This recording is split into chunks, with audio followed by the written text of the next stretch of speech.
Bien, vamos a explicar otro problemita ahora, ya, ya en la última parte, para que puedan ya terminar el práctico.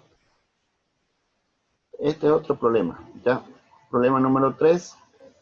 Este es un tipo de problema en el cual se ve en la gráfica una viga vertical, otra horizontal, unidas acá en un punto.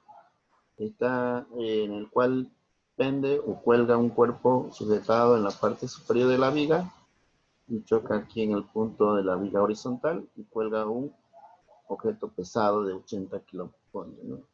Esta cuerda está inclinada a 25 grados. Esa es la figura que se muestra en la gráfica, en el problema, ¿ya? Entonces, como tiene algo parecido al anterior, tenemos que determinar dónde están las fuerzas, luego trasladarlo acá a las coordenadas X, Y, las coordenadas X, Y. Bien, entonces, arrancamos. Entonces vamos a determinar dónde estaría. Primero vamos a determinar la tensión. Tensión en la cuerda, ¿sí? Tensión T. Solamente voy a poner T. A diferencia del anterior era T1, T2, entonces este solamente hay una sola cuerda, ¿no? Una sola cuerda que une directamente al cuerpo, entonces por eso pongo solo T. Luego tenemos el peso del objeto que siempre va hacia abajo.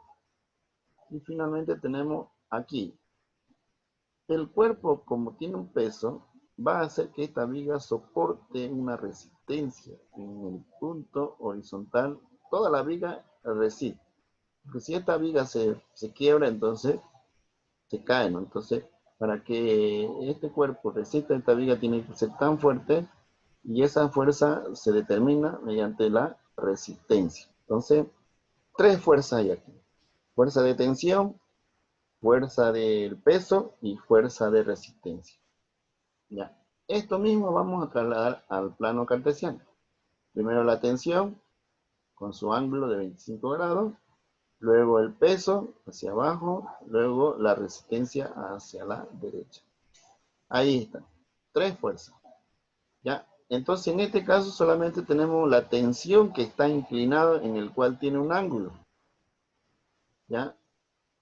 Aquí está el ángulo de 25 grados. Solamente la tensión está inclinada.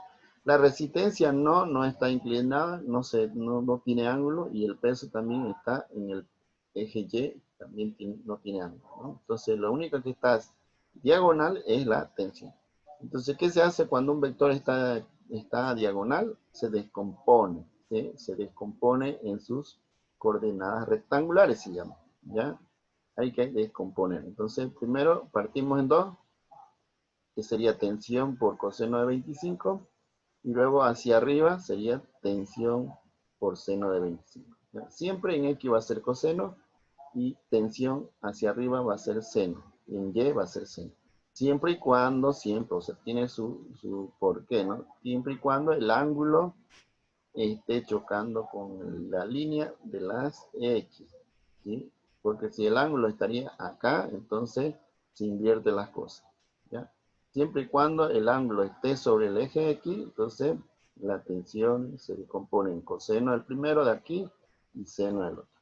Bien, nada más, eso sería la parte gráfica. Eso sí o sí tienen que hacerlo en su cuaderno bien bonito con colores. Bien, ahora vamos a partir nuevamente por la fórmula, ¿no? Sumatoria de fuerza en X igual a 0. Ahora, ¿qué es lo que vamos a sumar? Tienen que fijarse la gráfica. Todo lo que está en X. ¿Qué es lo que está en X? La fuerza de resistencia y la tensión por coseno. Nada más, no hay otra fuerza más.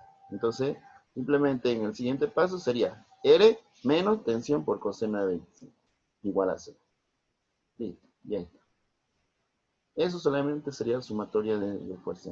Ahora hay que desarrollar, ya partiendo de la ecuación, que es R menos tensión por coseno de 25 igual a 0, vamos a ver. Despejamos R, ¿no? Se despeja R.